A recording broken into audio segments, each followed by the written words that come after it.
देखिए, आज जो आम बजट आया है, पहले तो भारतीय जनता पार्टी को हरियाणा प्रदेश ही नहीं, देश की जनता को ये बताना चाहिए कि ये बजट केवल मात्र 4 महीनों का बजट है।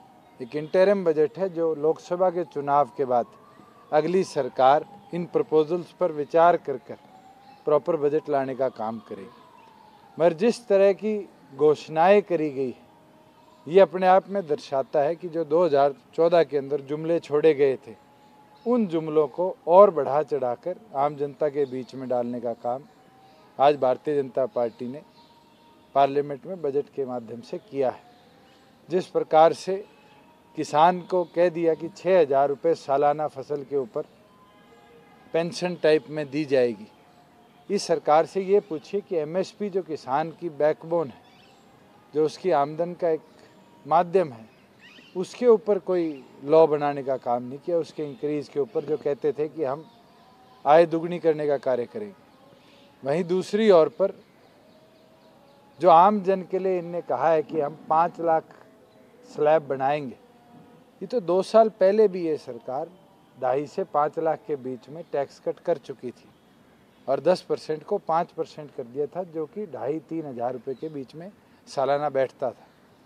क्या इस सरकार ने इस कानून के प्रावधान में ये कर बताया है कि भी 5 लाख से नीचे आय वाले को इनकम टैक्स नहीं भरना पड़ेगा? इनकम टैक्स की फॉर्मेलिटीज़ तो आज भी मिडिल क्लास पे उतनी रहेगी, मगर उसको ये रियायत दे दी कि आपको 2,500 रुपये की छूट दी जाएगी।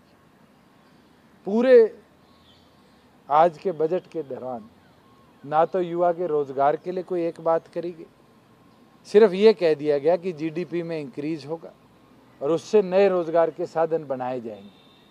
रोज़गार के साधन बनाने वाली बात पर इस सरकार ने निरंतर पिछले बहुत लंबे समय से अपनी बातें रखी है, मगर धरातल की तस्वीर है कि कहीं भी रोज़गार का माध्यम और साधन ये सरकार नहीं बना पाई। और अंत में प्रधानमंत्री ने खुद कहा कि पकौड़े बनाने का काम भी एक रोज़गार का साधन है। क्या आप ITI करे हुए मेक इन इंडिया की बात करते हो, मुद्रा की बात करते हो और फिर कहते हो कि जीडीपी इंक्रीज होगा तो रोज़गार बनेंगे। दूसरी ओर पर खिलाड़ी जो कि युवा के अंदर एक अपने आप में अलग पहचान रखते हैं, पूरे बजट में ना तो GST में इक्विपमेंट्स पे कोई कटौती करेगी और वहाँ दूसरी ओर पर कोई विशेष प्रावधान खिलाड़ियों के लिए सरकार ने नहीं किया। जहाँ कहते थे कि हम पानी की व्यवस्था बनाएंगे, पूरे बजट के अंदर इंटरलिंकेजेस ऑफ रिवर को जोड़ने के लिए 1 रुपये का प्रावधान नहीं किया गया। कहीं भी कोई नए डैम्स बनवाने के लिए प्रपोजल के अंदर सरकार की ओर से एक शब्द भी नहीं आया। लेकिन सरकार ने कहा है कि हम गंगा की सफाई करेंगे। ये तो सरकारी आंकड़े बताते हैं कि 1.5 लाख करोड़ से ज़्यादा आज तक गंगा और यमुना की सफाई में खर्चा हो चुका है और आज उसकी जो हालात है वो मेरे से बेहतर आपका कैमरा दर्शा सकता है। और अभी भी ये कहते हैं कि हम सफाई करेंगे, तो एक चीज़ स्पष्ट होगी, जैसे आज माननीय वित्त मंत्री जी पीयूष गोयल जी कह रहे थे कि आपका टैक्स गरीब के पास जाता है, आपका टैक्स, एक चीज़ साबित होती है कि आपका टैक्स आज गंगा की सफाई के नाम पर ये लुटवाने का काम कर रहे हैं। आपके टैक्स को सरकारी परियोजनाओं में इश्तिहार निकालने के नाम पर लुटवाने का काम करते हैं। और उसका आंकड़ा CAG की रिपोर्ट बताती है कि बेटी बचाओ बेटी पढ़ाओ का जो टोटल पैसा है, उसका 51% पैसा सिर्फ एडवर्टाइजमेंट में लगाया गया है। और ये स्पष्ट है कि टैक्स पेयर के पैसे को आम जन की सेवा की बजाय ये सरकार इश्तिहारों में और अपनी रुपये कैसे दिया जाएगा। 5 एकड़ के ऊपर ये 6,000 देने की बात करते हैं। क्या प्रति एक एकड़ 6,000 रुपये दिया जाएगा या टोटल 5 एकड़ पे 6,000 रुपये दिया जाएगा? इसके ऊपर सबसे बड़ा क्वेश्चन मार्क है, जिसको वित्त मंत्री क्लियर नहीं कर पाए। दूसरी चीज़, 6,000 रुपये में तो किसान के बीज भी नहीं आएंगे 2 फसलों। आपको अगर अपनाना था तो तेलंगाना वाला मॉडल अपनाते, जहाँ प्रति एक एकड़ किसान को सालाना 18,000 रुपये दिए जाएंगे, जिससे उसकी खाद और बीज की सुविधा तो समय आने पर पूरी हो जाएगी। तो ये अनेकों ऐसी चीज़ें हैं जिसके ऊपर क्लैरिफिकेशन मेरे ख्याल से आने वाले जो 2-3 दिन पे चर्चा होगी और पार्लियामेंट के अंदर मंडे और ट्यूसडे पे डिस्कशन होगी, उसके बाद क्लैरिफिकेशन आएगी।